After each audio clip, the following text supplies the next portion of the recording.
Hello everyone, myself Marcus Rokit. I'm a second crop MBBS student from Neelratan Sarkar Medical College and Hospital. Welcome to our channel Rick Mega. Today I have picked up humerus, the largest and strongest bone of upper limb. Today we will learn how to hold humerus in anatomical position and how to determine the side of humerus. That is, it is a left-sided humerus or right-sided humerus. So as this is a long bone, it has an upper end, a lower end and an intervening shaft. So a little bit of bony feature knowledge is important prior to the side determination and anatomical position holding of the bone. So this is the upper end of this bone, this is the lower end of this bone, and this is the intervening shaft. The upper end consists of head of the humerus, which articulates with the glenoid cavity of the scapula to form the shoulder joint or glenohumeral joint. So this is the head.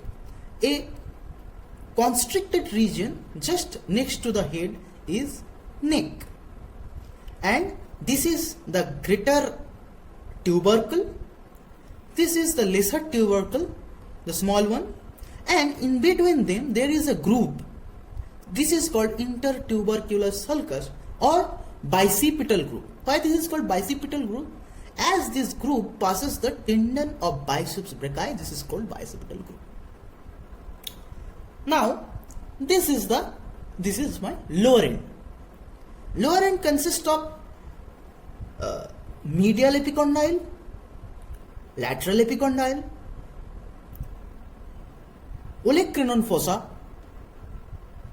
anteriorly, radial fossa, coronoid fossa, capitulum, trochlea. These are the features of lower end. So, and this is my shaft. The shaft is cylindrical in upper half and a little bit flat in lower half. Just forgot to say how to determine the medial and lateral epicondyle.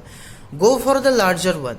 This one is my medial epicondyle and the smaller one is my lateral epicondyle. As we are looking from the posterior side, this will be my olecranon fossa, and as we see from anterior side, here we will find the radial fossa and here we will find a coronoid fossa. You can see a pore here, but usually there is no pore in maximum of the bone. As my bone is a little bit old and degenerated, here is a presence of pore, but it is not a feature. And you can see clearly that the lower end is also flat anteroposteriorly and expanded side to side. So now we know the important bony landmarks needed to hold this bone in anatomical position and determine its side.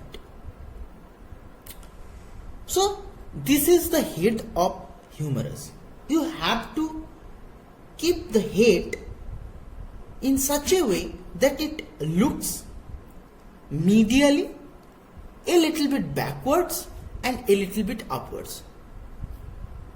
To show this very properly, I have to change the camera angle. So we are looking in first person perspective.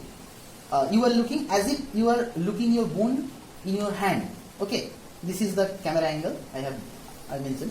Now look, you have to keep this head of the humerus in such a way that it should look medially, a little bit upwards and a little bit backwards. Look, such like this.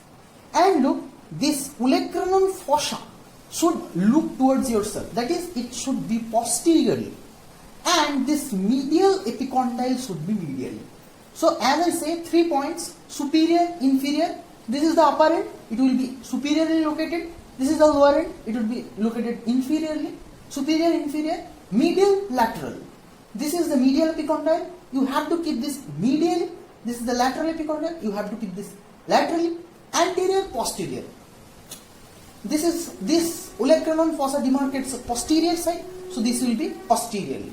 These 3 rules when you obey, superior, inferior, medial, lateral, anterior, posterior, the bone will itself be held in anatomical position. So this is the anatomical position of humerus. So it is very easily seen that this is the left-sided humerus, not the right-sided humerus. How can I say that this is not the right-sided humerus? Let's try to hold this in right side. So you have to hold this because this is the head of the humerus. You have to keep this medially. Now the look, the anterior end is coming posteriorly. So you cannot do this. You cannot do this. You cannot do this. So this is the anatomical position of humerus. So this is the left humerus. You have to hold this with your left hand. This is the rule. You have to hold any bone with your that hand, which sided humerus or which sided bone that is. So this is the left sided humerus and you have to hold this with your left hand. So this is the left humerus held in anatomical position.